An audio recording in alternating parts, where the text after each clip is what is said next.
All right, guys. So after having this tense discussion, now let's get back to a little bit to the text and why we are discussing this. So the reason why we were giving this whole background about God's light and the vessels and the light doesn't change just through the vessels and really the whatever difference you're going to see in Revelation, it's only based on the vessels, but the light itself stays the same. This really integrates into this idea that we're speaking about what the Maharal said. What did the Maharal say? He said that God's essence is the ultimate simplicity. There is no form to it. There is no description to it. It's just the ultimate simplicity of infinite existence. Then we said, okay, but then if God knows, how does he know? We said, yeah, he knows through his vessels. Knowing for him is an action, just like doing something. And everything happens through his vessels. So in order to explain this, we explain what the vessels are. We explained that there are 10 attributes, and the godly light acts through these 10 attributes, and it's really not him. Although it looks like it's his character, it's not him. It's just the way he's perceived for the receiver. And for this we explained in length this idea of light, vessels, receiver, and all that. Now let's go back to, you're going to see this in the text itself. So let's go back to the text. I think we should start from page 11, section 4, page 11, at the bottom of the page.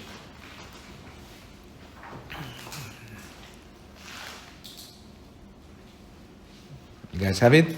And this is the truth. Again, page 11, section 4, at the bottom of the page. And this is the truth, that the spheros are a composite of his essence, meaning his light, not his real essence, the light of his essence, as will shortly be explained, and kalim. So it's, according to the Ramak, God's attributes are a dynamic fusion between oros and kalim, the lights and the vessels. So when we see God's character, which is made up of 10 attributes, intellect, emotions, whatever it is, it's a fusion between the or and the kli, the godly light and the vessels through which the godly light come through. So you might not yet fully understand what this means, but let's say you understand it better than if we would have not given this introduction about lights and vessels. The intent is that Maharal established a fundamental principle. What is it? That God's essence is a simple being. We are holding at page 12. God's essence is a simple being that is not within the grasp of intellect, but is loftier and exalted infinitely above it. So then how does intellect happen? How do we come to intellect? Intellect is brought into being through it. He brought intellect into being and caused it to exist. Intellect is not a determined essential phenomena, as the Maimonides said. Yeah, what did Maimonides say? The same way God is essential, intellect is essential. His intellect and him is one. What does the Maharal say? No, he is loftier and higher than intellect. Intellect is a created concept. And he brings this intellect into being, creating the existence of intellect, which is called kli of chokhmah. Meaning he creates the kli of chokhmah, he creates the attribute of chokhmah, and then it shines the light of God's essence, which is a simple entity. Then the godly light comes through this vessel. He created chokhmah, he created the first attribute, which is intellect, and then he lights through this vessel of intellect, right? That's what we said when we spoke about creation. God creates, we gave this idea, this example, this metaphor of a guy wanting to build a house. So he said, there is him, and there is his will, and then this will goes into imagination, and then imagination goes through planning, and planning goes through an outside architect, and then it goes until we get to construction. So first, he needs to have that will. But let's say there's no such thing as will. There's just this guy. There's nothing to it. It's simple. There's no characteristics to him. So first he needs to create these characteristics in order to then shine through these characteristics. First he needs to create the idea of will in order to have a will for anything. So, or first he needs to create the level of chokhmah, of wisdom, in order to then use wisdom for logic, to use logic to make order of things. So these vessels get created, like the vessel of chokhmah, the highest vessel, which is the vessel of wisdom, and then through it shines the light of God's essence. But that light is simple. Remember what we wrote down on the blackboard? We said, Oiros pshutim, kelim miyuchadim. The lights are simple, the vessels are specific. The light itself is simple. There is no specification to light. But what gives it specification? The vessels. By the way, I'm not sure if this makes sense, because again, I'm really ignorant in physics, but I think the idea of energy and matter might be a similar idea. That we say that really matter is another side of energy. Like, so energy is simple. It's not specific. Matter becomes specific. So it's the same idea of light and vessels. The light is the ultimate energy. That's simple, but there's no specification to it. When does the specification happen? When it comes through the vessels. So then that creates the thing. So it's, I guess, a similar idea then in physics. Everything entity can, so to speak, understand the infinite life in a finite way. Yeah. In a finite way. Ability in every creatures. Human beings to. It always comes to my mind like this idea, like how it was distributed. This godly light, like if. Yeah, but why are you speaking about understanding? Like you said, that every creature can understand. Why are? If there is this, there is him, and there is this tzimtzum, and there is the vessels. Each vessel is individual. Different from each other, so to speak. There is each combination of vessel is different. So for example. So each individual has a different capacity of. Yeah. So each individual, not only each individual human, but each individual creature is a different combination of vessels, which is lit up by the infinite light. So actually everything is the same in a way, because the source and the essential energy in everything is the same. What makes us to differ is the different combination of vessels. Let me just say this because it's an important idea. In Sefer Yetzirah, the book of forming, I guess that would be the translation for it, which is one of the most basic Kabbalistic works. This is the whole idea of the letters, the Hebrew letters. We spoke about this, I think, in the first or the second day. That basically the letters are like vessels through which the light comes through. The light is always the same, because it's a godly, infinite light. What makes the different creatures to differ is the different combination of letters. So actually each Hebrew name of everything is like a code. It's like a genetic code for everything. Not a genetic code in a biological sense, but in a genetic code in a spiritual sense. So the reason why, and it's interesting, by the way, it really amazes me, just really on a side note, it really amazes me as much, again, as a simple,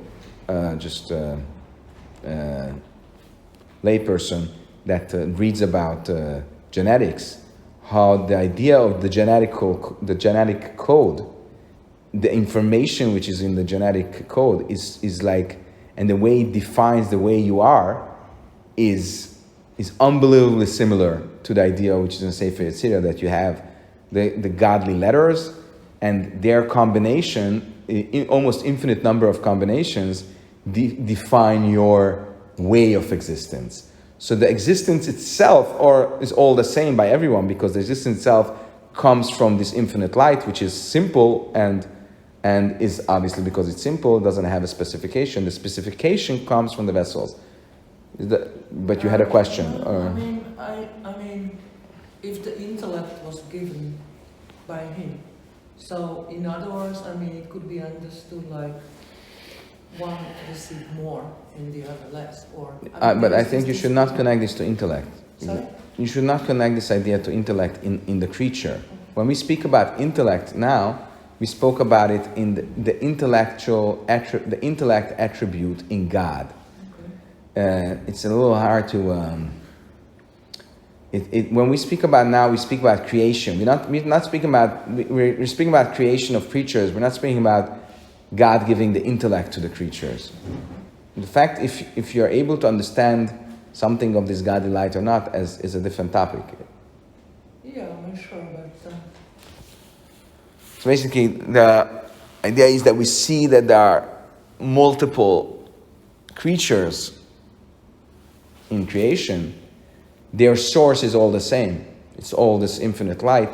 What makes them differ one from another is the combination of the vessels.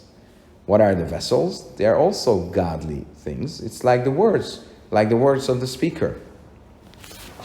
So, and through these vessels shines the light of God's essence, which is a simple entity. For the light is the representative of the source of light. Right? What do we draw up behind me? There is the light, but it comes from the source of light. Or and more. We said these are the two. So if God is infinite, his light is also infinite. If his reflection is also infinite. If God is simple, then his reflection is also simple. If God is ungraspable, his reflection is also ungraspable. How does this ungraspable energy become specified? How does it become graspable? Through the kelim, through the vessels. Now, what is the relationship between the light and the vessels in the light? Does the vessel exist without the light? It says no. The vessel, it's not only that the light comes through the vessel and then the receiver can receive a specific revelation, but the vessel has no life, so to say, without the light. Let me give an example. We spoke about speech, right? We said the letters, the words, without a meaning in them, they are just gibberish. They don't have a life. Get a life, we tell the letters. No. So there's no meaning to it. If there's no meaning to it, it's like dead words. It's gibberish. It's inanimate, as I called it. It's just like blocks thrown around. There's no meaning. Once you put a meaning into these words, they don't only make the meaning receivable for the receiver, they also give a life to this gibberish. You understand? Let's get back to our example of this Einstein. Albert Einstein is thinking of a very lofty idea. Then he shoves it aside. What's left is the traces, the oisis, reshimu, the letters of the traces. Is just like a simple code. That simple code, if you're not going to put meaning into it, is meaningless. There's no life to it. So once you put a meaning into it, it first of all makes the whole content receivable for the receiver, and also it gives life to this code. A code without meaning is meaningless, is lifeless. And so therefore it says, this light grants life to the Kli. We turn the page to page 13. So it grants life to the Kli, and brings about activity through the medium of the Kli. So it gains wisdom through the medium of Chokhmah.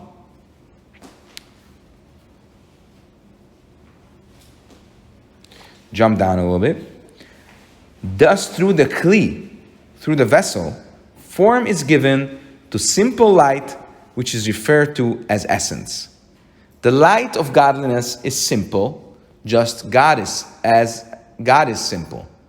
But once the light comes through a certain Kli, a certain vessel, that gives a certain form and color and a certain, I would almost say, limitation in order that it should be graspable to that light, causing it to be defined as a specific quality.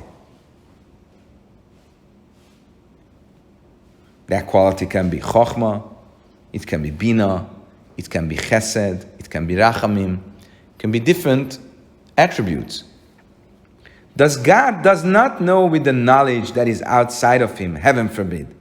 For the activity of the Kelim through truth is attributed to the light and vitality that is enclosed in it. Meaning the uncompounded essential light which shines within them. So what he's trying to say here is that when you look at the attributes, the 10 Sefirot, you shouldn't be thinking that these Sefirot are like independent mediums. They're not like independent mediums through which godliness comes through. They are just a vessel. And as the vessel, which is inanimate, it's lifeless, without the light in it, so too these attributes have absolutely no meaning or no real existence without the godly infinite light coming through them. So we can say both. We can say that God's understanding is not God himself being changed. It's not God himself going through a change. It's just his light going through a change. And at the same time, understanding as a medium has no life, no real existence without God using that medium. You get it? No. I think so. Is it just there's no understanding without the understander? Okay. Basically. So there is, the problem would be if we would say that these mediums, the vessels, are like an independent existence. That would be again heresy to say. But we say, no. First of all, they come from godliness, as we explained in length, like the letters that come also from the light. And second of all, without the light going through them, there's no meaning to them. They are lifeless. So it's not that they are. So let me say this, just to put it in a different words. The Rambam explains in a totally different context. He explains a little bit the history of idol worship. And he says, he asks the simple question, how come if God created the world and he revealed himself to Adam and to Cain and to Hevel and then to Noah, how come Abraham needed to reveal monotheism? I mean, it was all there all the time. What happened on the way? How did people become idol worshippers? So the Rambam says that somewhere down the history, there was a little shift that happened. What was that shift? People said, look, there is a God, no question. There is a source of existence. But this God is so high, he's so elevated, that it's not proper for him to deal with our little tiny stuff. So he put these mediums in order that his energy should come through. What are these mediums? They are represented by the stars and the astrology and different mediums and different energies in the cosmos, and they are the medium through which this godly energy gets to us. And since they are the medium, we need to deal with them too. We cannot just not consider them. We need to consider them. We need to be thankful to them. We need to ask them for the future to give us more. And the example for this is, Jack, if you go to a party, so there's the guy who is the owner of the house. He's the guy that invited you. He's the balabait, as we say. But you're not going to just be thankful to him in the party. You're going to be thankful also to the waiters. I think you can say, the waiters are actually nothing. The main thing is the guy, the boss in the house. Yeah, but he took these waiters that they should represent him. So if you want to be getting a lot of good stuff out of the kitchen, you want to be nice to the waiters and give them a little yacht, and not to be mean to them, because they are the mediums through which everything comes. So it says the same thing with the mediums that God put in place. We're not saying there's no God. We're just saying He is on top of the whole system. But in the system, there's other mediums, and we need to consider these mediums and be thankful and and we need to pray to them, and etc., etc. Now, what was wrong with this metaphor? Not the fact that there are mediums. There are mediums. But these mediums are meaningless without God. It's not like the waiters that have some type of autonomous, independent existence outside of the boss that got them to work for him. So they can make decisions on their own. For example, if to bring us the better pieces from the chicken or the worst pieces. pieces. So in their case, really, it makes sense that you would consider them. But in the case of the mediums that God put in the system, it doesn't make sense. So we're saying something similar. When we speak about Sfirot are not like a separate existence. They're not a separate existence outside of God. You should not be praying to the Sfirot. You're praying to God. You're praying to God as its light comes through these Sefirot.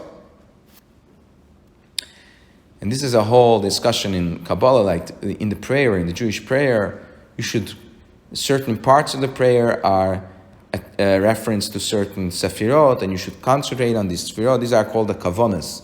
In the meditation of the prayer, you should be thinking of different Sefirot. Why? Because each prayer is speaking to a different revelation of God that comes through a different medium.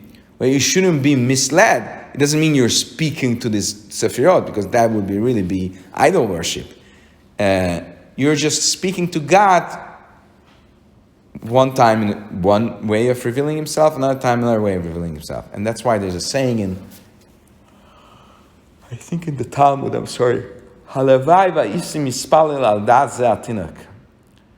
I wish I was able to pray just like this small child. Because a small child doesn't complicate himself with the different attributes of God and the different kavanas and different Kabbalistic levels. He's just speaking purely to God. So I wish I was able to do that. That's what one of the sages said.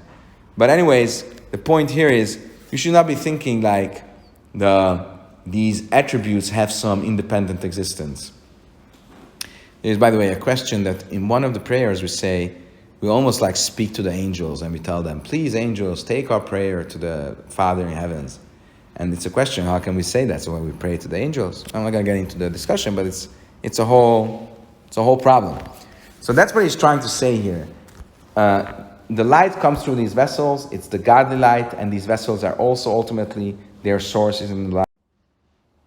They come to be about through the Tzimtzum, but them without the light are meaningless, lifeless, they have no independent existence. So he says like this, the Ramak, now we are on page 14, has another analogy for this concept. He says, the vitality of the soul which is enclosed within the body. It is also simple when compared with the body. What is the soul? It's simpleness. Once it gets into the body, then it gets to defer its energy to different things. When the soul shines within the eye, its vitality takes in the form of the power of sight. When it shines within the foot, it takes on the form of the power of walking. I'm sure if there was electricity in the time of the Kabbalah, they would use my example of the energy of electricity coming through the light bulb or coming through a Tesla car. So he's saying the same thing similarly in the body, soul and body. Soul is simple, it's undefinable almost, but I see the soul when I see your eyes moving and seeing. And I see the soul when your feet are walking. It's a different type of action, but it's actually the same energy just coming through a different capacity. Thus the change is within the kli, the eye or the foot, but the activity performed by these organs is truly attributed to the light of the soul within them, which is simple. It's the same simple soul being revealed through another capacity, the capacity of walking or the capacity of seeing. It performs different activities because of the difference in the kelim, meaning the organs.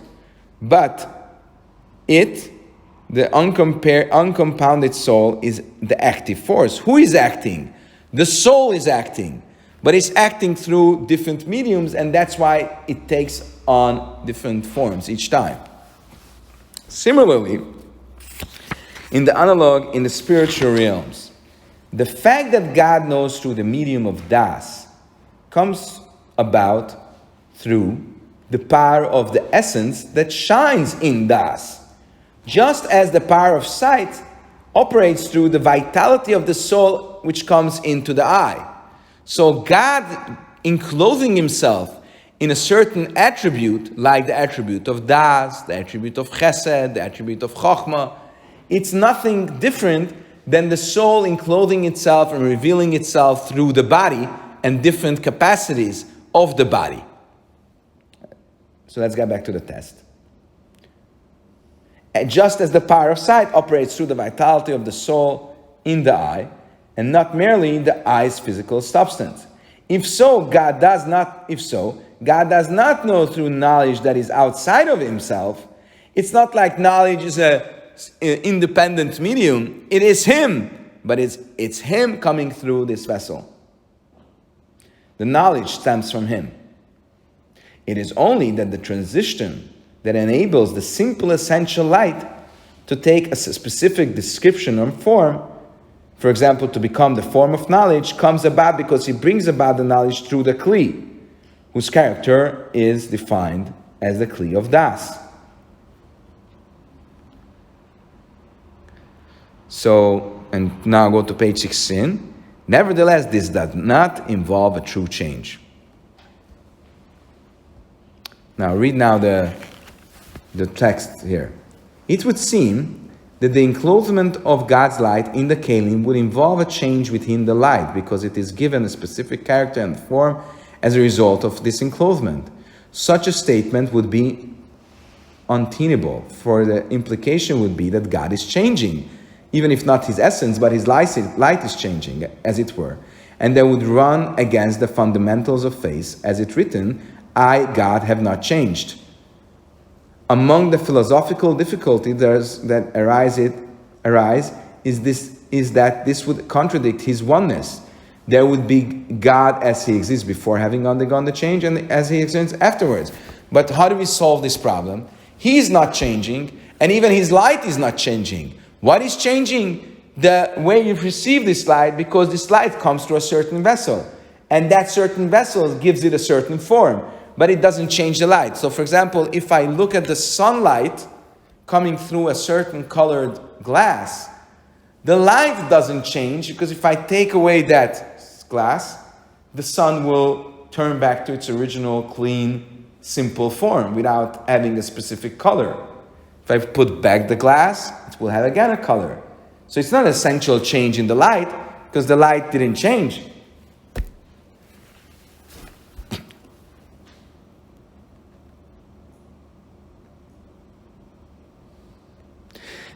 So what it means is that the change involves only the activity that is brought about. It's not that there is an essential, there's no change, it's just the activity through a certain vessel, and that's what looks as a change.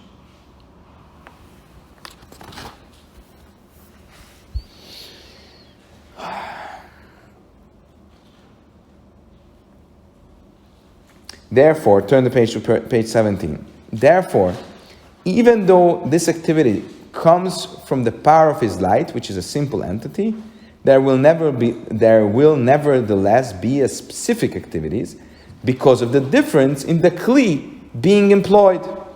For example, a person can carry out different activities with the same hand depending on the different utensils he employs. He writes with a pen and he cuts with a knife. It's the same hand, same strength of the hand, and it's still a different activity.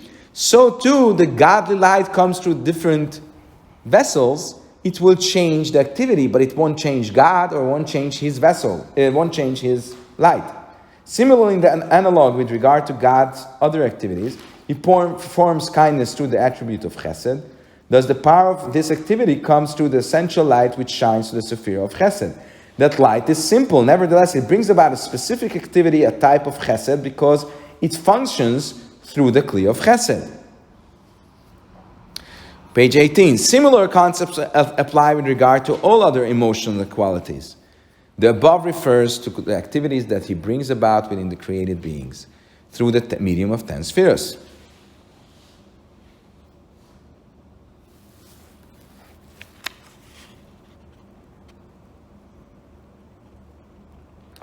So, go a little bit down the page. Nevertheless, it cannot be said that he knows with the knowledge that is outside of him. Heaven forbid, because of all of the activities are performed with his simple light as explained above.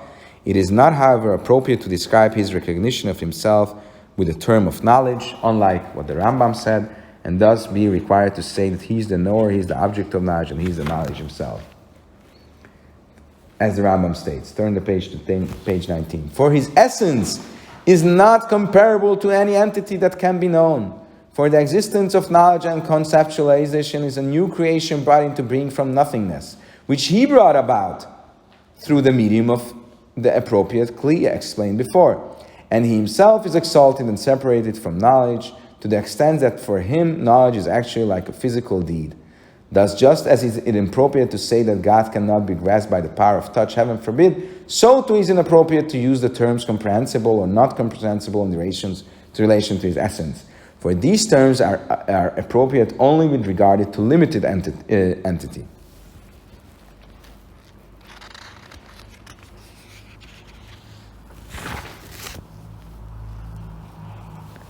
Okay.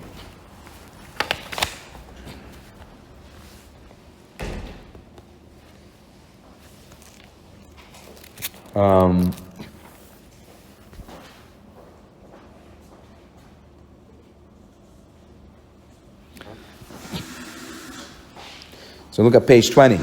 God, who exists alone above the entire framework of creation, and aside from him nothing exists, is not comparable to this type of existence. He is true oneness, and there is truly nothing else outside of him. If one will ask, if he is indefinable, then what is he? I have already explained the answer to this above in section 3. For who can have the boldness of heart to research this, and how and what will be he researched? For all the senses can do is perceive entities appropriate for the sense. And just as one cannot see with his feet, so too he will not able to grasp with his mind an entity that is above the paradigm of intellect. Instead, and here we come back to our original question, instead the medium with which to realize this dimension of godliness is emunah, faith, to believe that this is the truth and there is no other truth. This is sufficient for a man of understanding. No, this is sufficient for a man. This is just an expression of, like, what I explained now is deep stuff, and whoever is a smart guy will understand this. But anyways, what are we saying here? We're getting back to our original question and our original answer. We're going on the path of the Maharal, of Rabbi Lev from Prague.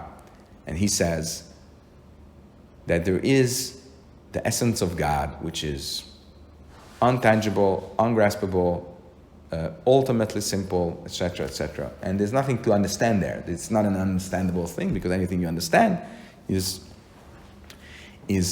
by understanding its limitations, etc., etc. So this level of godliness is not something you can reach to with your mind. It's something you can reach with your faith. So we get back to our original topic. You need to have both. You need to understand God and you need to have faith in God. You can understand God's revelation through some mediums. You cannot understand God's essence. You can understand that this essence exists, but you cannot understand the way it exists, because understanding, per definition, is only in the realm of things that are limited, and He is unlimited and unspecific, and therefore there is no tool of understanding or knowledge that can be used in the relation of this level. So then how can you have a relationship with this level? Only through faith.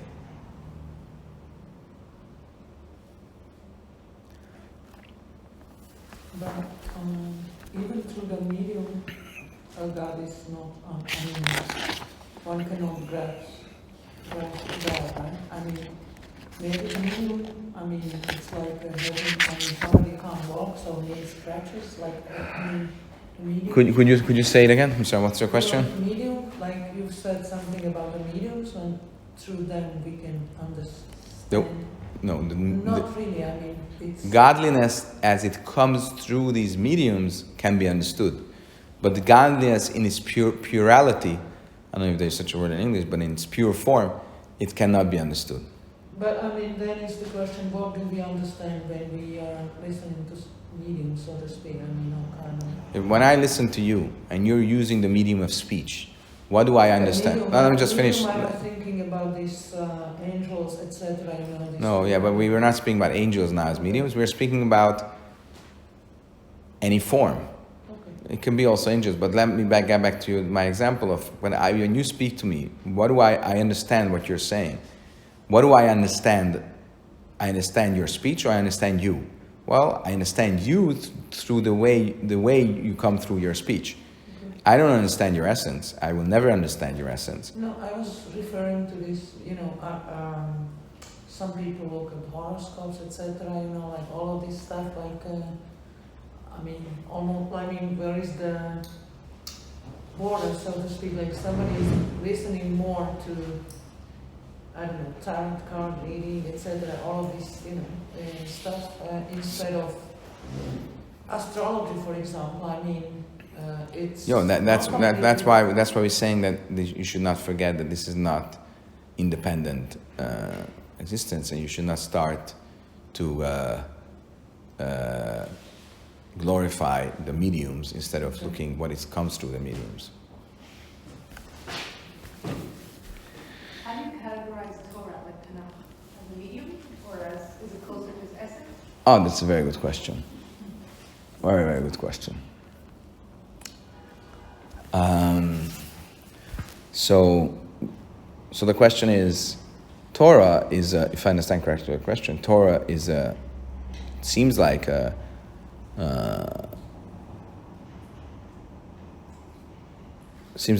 finite revelation, right? So is Torah just a medium through which God reveals Himself, or is Torah more than that?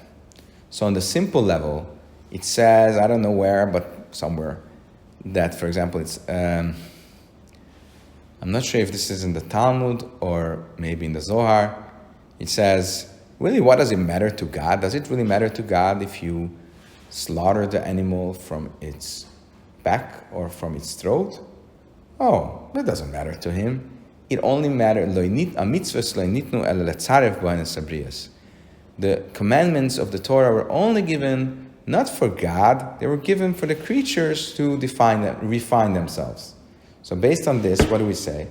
That Torah is not an essential part of godliness. It's just a medium through which it communicates with us and tries to make us to be better creatures. This is the simple level of things. So if you go on the simple answer to your question, there's nothing you can define with God's essence. and therefore even Torah is not God's essence. It's a medium. It's a very high medium, but it's a medium through which godliness comes through.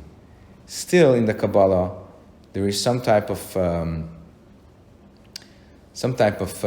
reference to say that Torah does have some very essential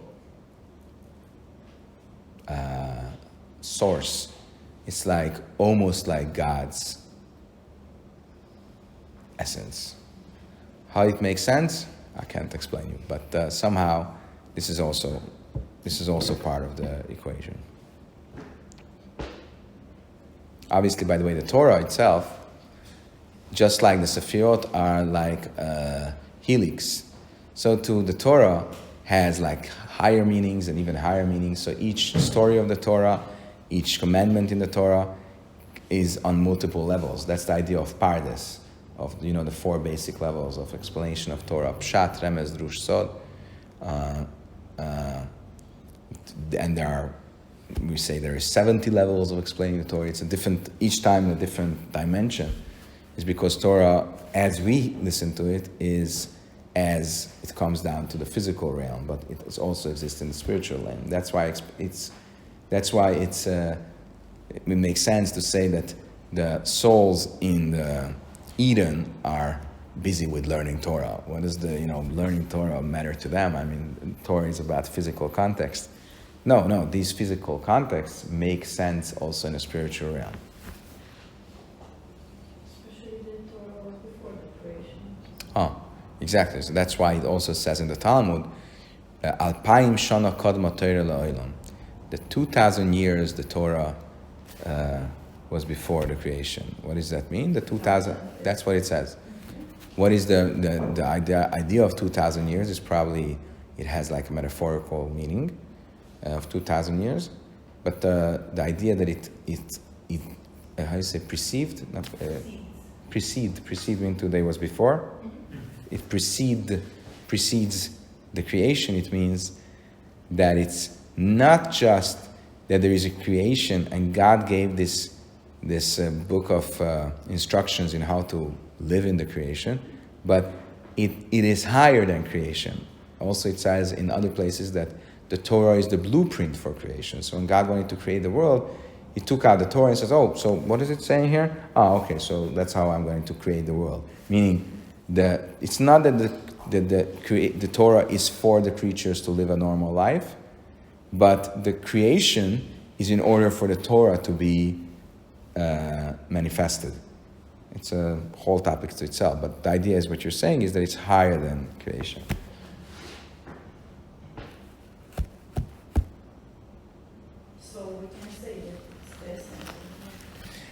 Well, that still wouldn't necessarily mean that it's the essence of God, but it's leading to the same idea. You could still say that it's just a higher. It's the light of God. It's a whole discussion in Kabbalah. If what is Torah? Is it the light of God? Is it the essence of God? And what are the commandments? It's a whole discussion. But basically,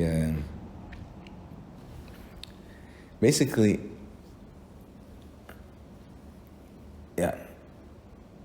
We usually say that it's not the essence of God. We say that the Torah is the wisdom of God and the commandments are the will of God, which is a very high character, like if I would say. So if I would say your wisdom and your will, it's like almost like describing your full character.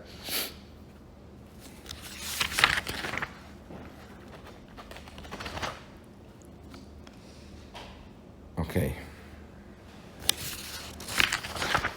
I'm just thinking how much to go further here.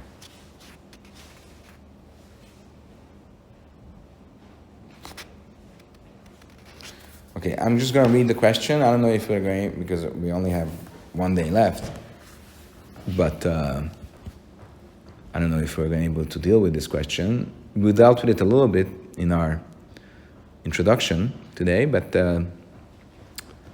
so look at page 26.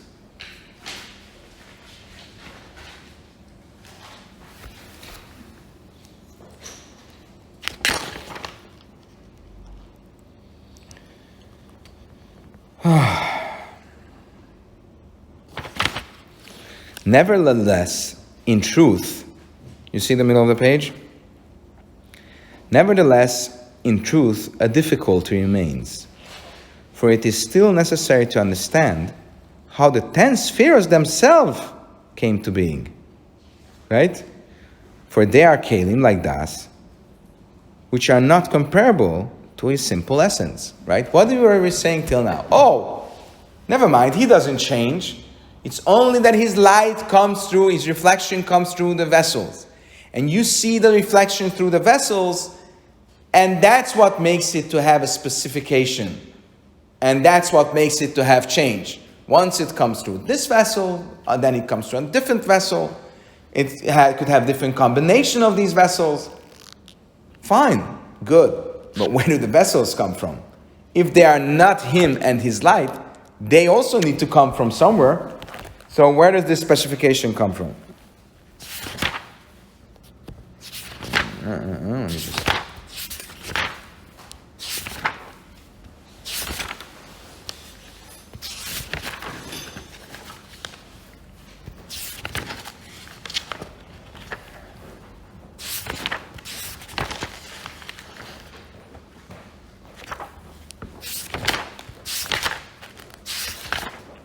There's another version here of this whole text. That's the Mahadura Basra. So you can really, it continues at section 5.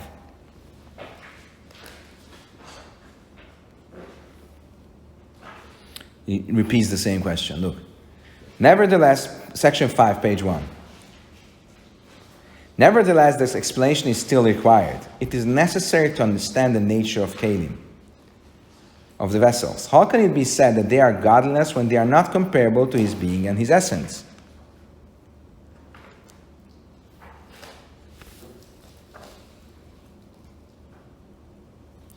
So we're not going to go into the explanation, but I'm sure you understand the question, do you? Right? So the question that will remain for us for tomorrow, I guess the last day, is it's all good and nice. We have a very nice explanation how God himself doesn't change through creation and through his relationship with creation. Even his reflection doesn't change. But in order to explain it the way we explain it, you need to have this idea of this concept of vessels. But then, where do these vessels come from? Any more questions, guys?